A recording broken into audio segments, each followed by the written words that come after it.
In 1942, most of the world was run by white men. At that time, there were less than 10 countries that were not.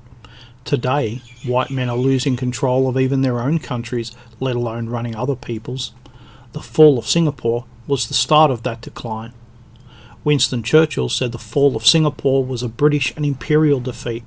It was also the end of all of the European colonial empires.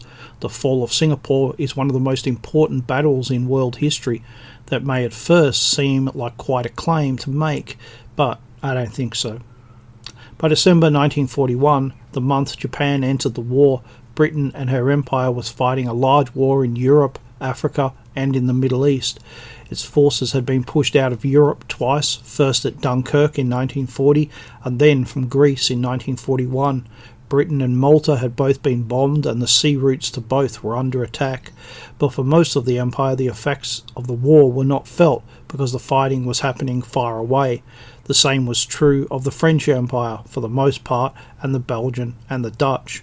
The war was nearly entirely, but not exclusively, a European war, but Japan's entry into the war was to change that.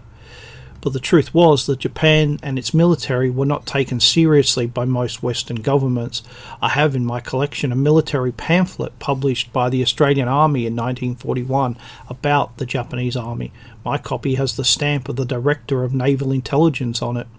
This pamphlet is a very serious and accurate description of the Japanese Army, how it trained, was organised, equipped, commanded, but even with all of that information available before Japan attacked, we still underestimated the ability of the Japanese. Why? The answer is simple. Japan was regarded as a second-rate power because it was an Asian power, or to be more correct, because it wasn't a white power.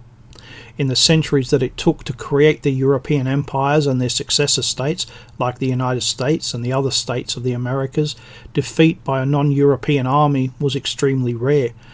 It is truly remarkable how small armies or fleets of whites would outfight, outperform and outthink non-Europeans. And many people will say, of course, they did have better weapons and technology, but even when they were equipped like the Europeans, they still lost. That, of course, does not mean that Europeans always won. There are many instances of Europeans being defeated, but what is remarkable is not that they were defeated, but how small the forces defeated were. Japan had, however, defeated a major European power all by itself. It had defeated Russia in the Russo-Japanese War of 1904-05, but this was regarded as a once-off. It was dismissed because Russia was a backward country, in the opinion of others, hardly a European country at all. And besides, Russia was operating thousands of miles from its supply base. Some of those complaints were real. Russia was backwards compared to other Western countries, and it was operating very far from its supply base, but the professionalism of the Japanese was quickly forgotten. The general opinion before World War II was that of course whites ruled the world, they were superior. Why they were superior was a matter of debate even then, but not that they were superior. It was because of their race, their Greek and Roman heritage, their Christianity, their education system, their science, their technology, their political organisation, their manufacturing, their financial system. In the end, most people simply treated them as interchangeable. The fact that they were in charge and nothing was going to change or challenge that. But the fall of Singapore did change all of that, because no one, apart from the Japanese, thought it was even possible. Britain, even in 1941, was a massive power. How could such an important colony as Malaya, the source of 70% of the world's rubber, be lost? And in theory, Malaya and Singapore should not have been lost. Singapore was a major naval base, but the ships that should have been there were instead in the Mediterranean or in the Atlantic. The planes that should have defended the skies were left over machines that were obsolete and not wanted anywhere else. The soldiers that should have defeated the Japanese were undertrained and were used poorly. None of that was true of the Japanese forces. What made the fall of Singapore even worse was that the Japanese were outnumbered 4-1. Twice, Britain has lost an empire. It lost its first at Yorktown in 1781, and it lost its second at Singapore in 1941. After Singapore, after the defeat, the humiliating defeat, it was hard to believe anymore that whites were superior. Singapore led directly to the end of the European colonial empires in Asia.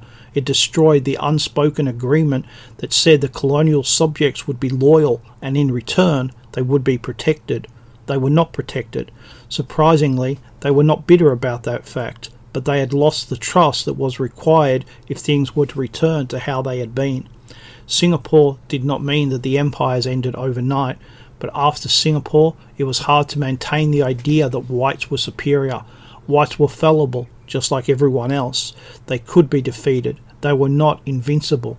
The fact that the colonial empires were effectively bankrupt after World War II and that the Soviets and Americans were opposed to empires did not help. But it was Singapore, the victory of an Asian power over a white one, that changed everything. After Singapore, there was no going back. The world had changed.